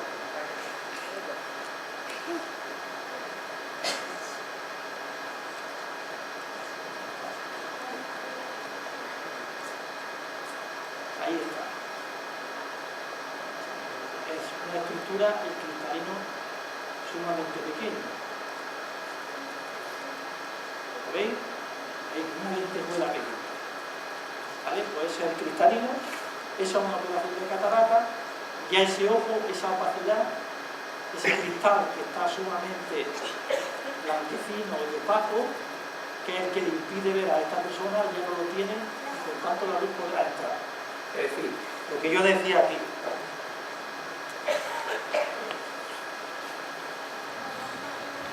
Y el cristalino que está aquí, lo que han hecho es un corte, ¿vale? Aquí a nivel del limbo esclerocorneal, es decir, entre lo que es la córnea y la esclera, ¿vale? Y lo que han hecho es cortarlo, es decir, cortarlo aquí a nivel del limbo esclerocorneal sin tocar ninguna estructura más, abaten la córnea, ya tiene el cristalino, meten una especie de ventosita y arrastra el cristalino. Bueno, esa es una catarata de 1917. Insisto, ahí se ve muy fácil, muy bonito todo, pero que luego las complicaciones y la visión de esta persona, pues, bajo mi punto de vista, dejaría mucho que desear. Y ahora vamos a ver una intervención de catarata de hace 4 años. Este es un ejemplo de cirugía de catarata con la técnica habitual cuando empleo el sistema de fagocosificación. Ya lo aquí, ¿no? Ultrasónica que habla es Rafael Barragán, incisión que es el que va a hacer la trasladada en operación. 2 planos, vertical y horizontal, de 2,8, y se puede ver que realizo siempre 2 paracentesis 20G con el esclerotomo. Bueno, fijaros, lo primero que hace es hacer unas incisiones a nivel del limbo esclerocorneal sumamente pequeñas. Antes hemos visto de que se se cortaba toda esta zona de córnea, ¿vale? Y se abatía. Ahora ya no, ahora ya lo que hacen es una pequeña apertura para poder meter el material quirúrgico y poder actuar. Es decir, hacen incisiones que no requieren de sutura, es decir, hacen aperturas que no requieren de sutura, es decir, no requieren ni siquiera de coser, ¿vale? Si os dais cuenta, esta operación se hace con anestesia local, ¿vale?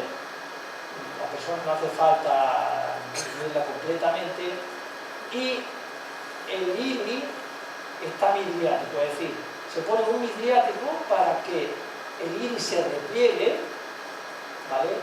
Y el campo de acción a nivel de la catarata, que está todo esto, pues sea muy fácil de extraer. Os voy a explicar una cosita de la catarata, si queréis, que ahora se va a ver ahí. Y es que la catarata, aquí se ve perfectamente el gallino, es decir, tiene como capa, es decir, la estructura es muy parecida a las capas de una cebolla. Es decir, está configurado en capas, ¿vale? Y ahora se va a ver que con ultrasonido lo que se hace es fragmentar esas capas y luego con un aspirador ir aspirando esas capas que se van soltando hasta llegar aquí a la zona de la cápsula posterior, que esa ya se deja sin tocar, porque para que lo entendáis, el cristalino tiene varias capas, tiene una parte central que es el núcleo, tiene otra parte más periférica que es la corteza, y luego está como envainada, luego está como metida en una funda que se llama la cápsula, ¿vale? A su vez, el cristalino está cogido por una zona, por unos ligamentos que se llaman las células, que son los que hacen posible que esto se abombe, porque claro, lo que decíamos antes, enfocar, es decir, una cámara tiene un zoom que hace que se enfoque la imagen a distintas distancias. El zoom del ojo, el mecanismo de enfoque del ojo es precisamente el cristalino. El cristalino tiene la capacidad de poder ensancharse y por tanto de aumentar su poder dióptrico o de estrecharse y disminuir su poder dióptrico, siempre con la finalidad de que el objeto se enfoque aquí en la retina. Bueno, pues aquí lo que han hecho es la apertura para poder meter el material quirúrgico y empezar a quitar capas de la córnea y de la catarata y quitarla toda. Como que emplean en cirugía retiniana, más o menos a ambos lados, a 90 grados, de la principal que está realizada en el eje más curvo según la topografía y según el queratómetro quirúrgico. Se puede ver el reflejo en la parte media. Estamos inyectando el discoláctico, el empleo en general para esta discoláctico, ahora lo que están haciendo, ¿vale? Ahora lo que están haciendo, porque en la operación anterior lo que se veía es que se abatía toda la parte superior de la córnea para poder meter la pequeña ventosa y extraer el cristal. Pero claro, aquí en esta cámara, hemos dicho que el cristal, que la córnea es el cristal que hay delante del reloj, el cristal que vemos en la esfera del reloj, pero aquí dentro, es decir, donde han metido el instrumental, aquí dentro hay un líquido, todo esto está lleno de líquido.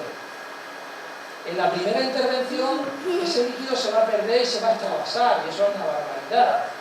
En esta, lo primero que se empieza a hacer es, se han hecho pequeñas aperturas y lo primero que se empieza a hacer es a meter líquido extra, un disco elástico, es decir, una sustancia gelatinosa, parecida al humor acuoso, para que no haya adherencia de la córnea con el iris, del iris con el cristalino que se va a quitar. Es decir, ya hay variaciones significativas ya, es decir, se rompe por un lado, pero se intenta meter sustancia por otro para que el ojo esté en las mejores condiciones posibles. El viscoat, aquí ponemos un poquito para proteger el epitelio, la córnea. en los casos que está un poco seco, puede ayudar, aunque hay que lavarlo, digamos que hay que eliminar el exceso. Es una cirugía bastante normal, aunque yo empleo distintamente aparatos de tipo peristático y aparatos Venturi. Y está prácticamente sin editar, creo. Lo que están haciendo es, ahora mismo lo que está haciendo con estas pinzas es romper la cápsula anterior. Esa vaina que yo decía que existe, que está en la que está y forma parte de la cápsula, esta es una parte más del cristalino. Lo que está haciendo es romper esa pequeña funda. Un pequeño tiempo muerto eliminado antes del implante. La capsulotomía tipo capsulotomía continua la realizó una técnica bastante estándar, aunque con pinzas, unas pinzas en este caso de ultra damasque, y intento que quede un poco más pequeña que la óptica, cosa que en este caso no creo que sea exactamente así, creo que quede entre 5 y 5,5, quizá aquí ha quedado un poquito grande para que me cubra el borde de la óptica. Hidrodisección, hidrodelineación, en este caso una catarata que tiene un componente cortical relativamente importante, como se puede ver, y en este caso hago también un poco de preesculpido de este córtex denso delante del muslo, cosa que no es habitual si no hay este córtex relativamente denso. Esta fase se ha hecho en la misma posición de utilización de aspiración, pero sin utilizar puntos medios, con vacío de solo máximo de 70, y solo se hace en casos que tengan este córtex tenso. Pero no suelo emplear una posición de pre-esculpido. La aspiración baja para el esculpido es una técnica bastante normal de tipo stop chop, un surco, división en sectores. Estoy empleando una espátula tipo Rosen, empleo también a menudo la de Navajara, aunque quizá la de Rosen tiene la ventaja de tener un poco más de pala, lo cual para mí es un mejor manipulador, sobre para cataratas blandas, pero más pala es bueno, y para cataratas duras un filo de Rosen quizá sea un poquito más agresivo que el filo de Navajara sin ser traumático para la cápsula. Puede ver que es un núcleo de una densidad moderada, probablemente de 1 al 10, como se considera a mí, entre 3 y 4. Hemos hecho, por tanto, 2 hemisferios, y estos hemisferios medio partimos en 2 más, pero de forma casi espontánea. Eso me da una medida de la dureza, aparte de la percepción óptica y del color operatorio. Si os estáis dando cuenta, hay una parte que es la parte aspiradora, que es esta, y hay otra parte que es esta, la parte de ultrasónico. Es decir, lo que están haciendo es esas capas de cebolla que decimos que tiene el cristalino, y separándolas y luego las va aspirando.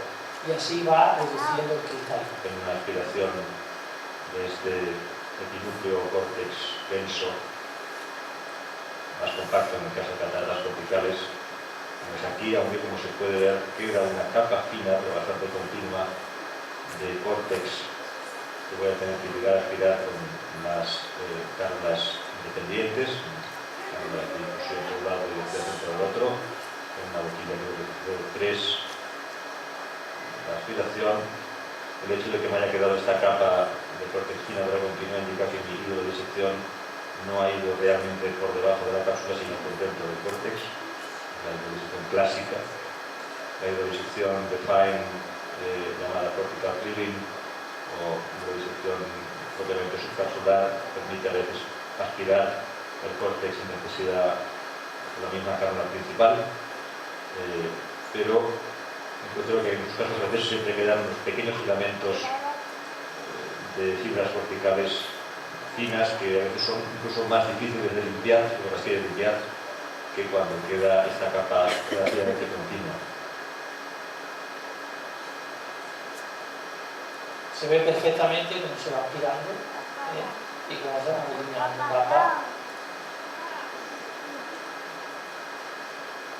Como se ve, cuando para los son relativamente corneales, es posible acceder prácticamente a todo el córtex, incluso desde una sola posición, aunque desde luego se puede intercambiar con este sistema la posición de la cánula de aspiración y la cánula de irrigación, por tanto la idea de utilizar esta disposición bimanual para la limpieza del córtex es solo pensando en la limpieza del epitelio capsular, que es lo que voy a hacer a continuación, y a lo que voy a dedicar pues, quizás un minuto o dos para acabar de, probablemente menos, intentar, de hecho hemos hecho algunos estudios en nuestras series que demostraban que al menos con las lentes tradicionales de CMA y de silicona se reducía claramente la incidencia de opacidad secundaria, y esto debería ser aplicable a las lentes acrílicas hidrófobas, quizá no a las hidrófilas. Después de acabar este estudio, aunque en este caso la miosis tampoco era idónea, pero en fin, se puede hacer en parte que sea ciegas, la reformación del saco dado con un viscoelástico cohesivo, y el implante, en este caso, una lente como pieza natural. Ya sí, habéis dado cuenta ahora al final, lo que ha hecho es por esa entrada meter una lentilla artificial, elástica, ¿vale? Y le va a hacer a sustituir al cristalino de los. Es decir, está ya en la lentilla, que ya la está logrando. Que aunque no es la única que empleo, desde luego empleo con cierta frecuencia en nuestras series que demostraban que al menos con las lentes tradicionales de CMA y de silicona se reducía claramente la incidencia de opacidad secundaria, y esto debería ser aplicable a las lentes acrílicas hidrófobas, quizá no a las hidrófilas.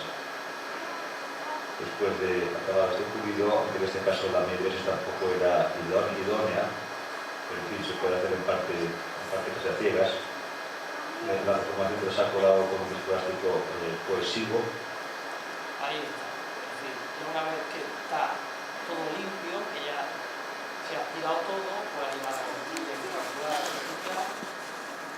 y el implante, en este caso, es una lente como pieza natural, que aunque empleo, desde luego, con cierta frecuencia en los tiempos, con el inyector Monarch 2, y como se ha visto, la hacemos montar al revés en el inyector para que se despliegue hacia abajo, con los aspectos abiertos hacia atrás, pero manteniendo, siempre que se pueda, la rotación horaria para que se mantenga la posición correcta.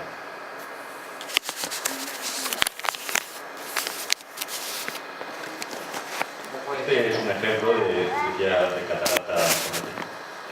Esa es 100 años después.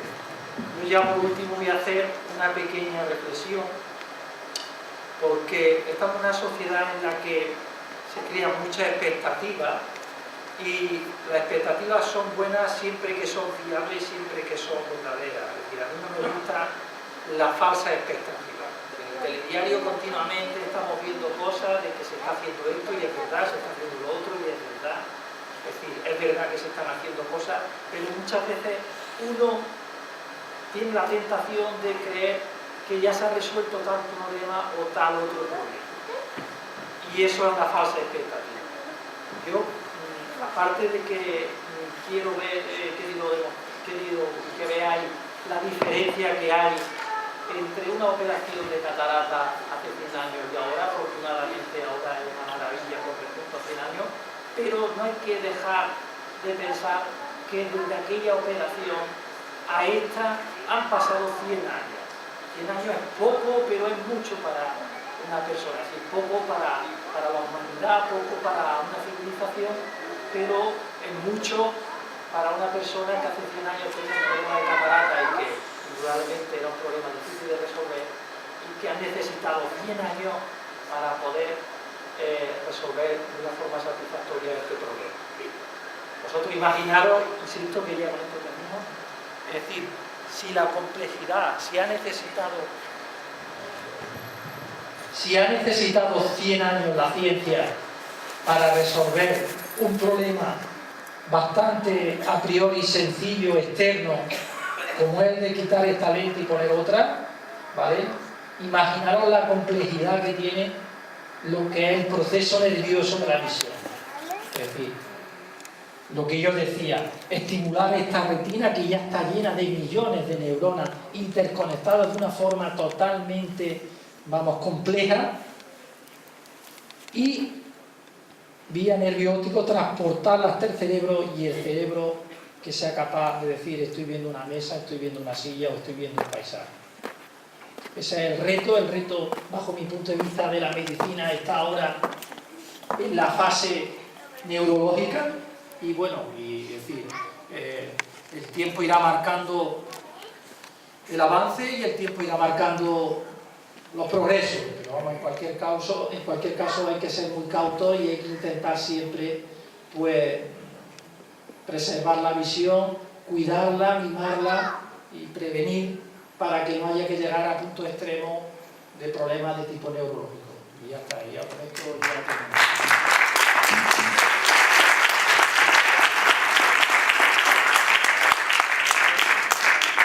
Muchas gracias, don Antonio. Gracias a vosotros. Muy interesante su ponencia, muy explícita. La verdad es que no me esperaba una operación de catarata. Así. Abrimos paso al juego de preguntas.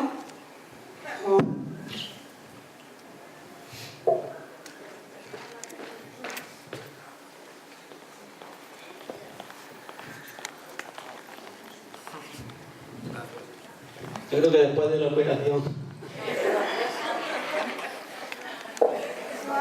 ¿Alguien tiene que hacer una pregunta? Yo. Por favor. Venga. Yo también.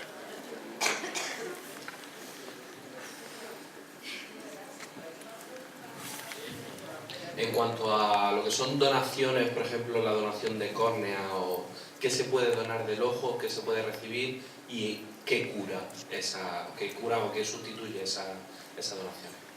Bueno, efectivamente, en el tema de las donaciones, la Clínica Barraquer ha sido pionera porque hace 80 años ellos se dieron cuenta de que la córnea se podía trasplantar, crearon un banco de córneas propio y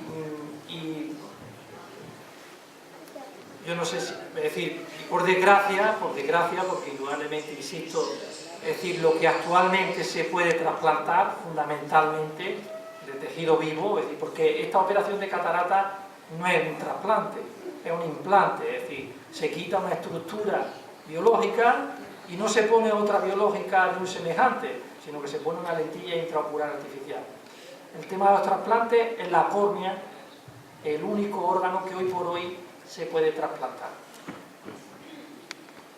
y que por supuesto se puede donar, es decir, pero nada más que la córnea. Muy bien. Otra pregunta. ¿Por qué una catarata congénita no se recupera el 100% de la visión a la operación cuando se opera? Bueno, eso de que no se recupera el 100% de la visión, eso es muy relativo. Es decir, eso es muy relativo. Es decir, en una catarata congénita, precisamente, si se opera a tiempo, el pronóstico de esa operación de catarata será mucho más positivo que si por el contrario se retrasa la intervención.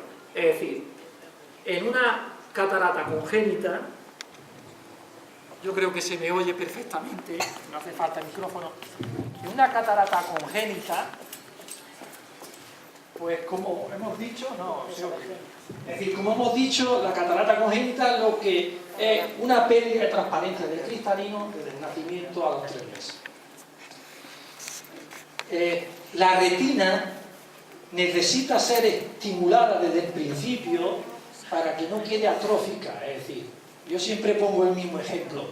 Si a un niño muy pequeño, o casi recién nacido, se le pone un brazo en cabestrillo, por muy sano que tenga toda su estructura, óseas, musculares, vasculares, indudablemente, si lo tiene en cabestrillo 3 o 4 años, que son los primeros años y los más importantes, porque son los de desarrollo, pues automáticamente, cuando le quita el cabestrillo pasado 3 o 4 años, ese niño puede tener un problema de atrofia grande en ese miembro. Si la catarata congénita, insisto, y es solamente una catarata congénita, donde no está comprometida ninguna estructura más, es decir, ese ojo padece solamente de catarata congénita, no tiene otro tipo, porque muchas veces, es decir, hay muchas cosas asociadas, es decir, puede haber una catarata, pero a su vez esa catarata puede estar implicada en una retinopatía o puede estar implicada, pero si es una catarata congénita como tal, el pronóstico precisamente es buenísimo, porque tú lo que haces es quitarle esa opacidad, y esa opacidad hay que quitársela pronto, para que el ojo, la retina concretamente, reciba el estímulo luminoso y puedas llevar a cabo un desarrollo normal como el otro que no tiene la catarata, en caso de que sea una catarata congénita monocular. Es decir, que el pronóstico... Muy bien, pues en agradecimiento a su colaboración, una persona de la asociación Abriendo Camino le va a hacer entrega de un obsequio. Este obsequio ha sido elaborado artesanalmente por las mamás de Abriendo Camino. Muchas gracias.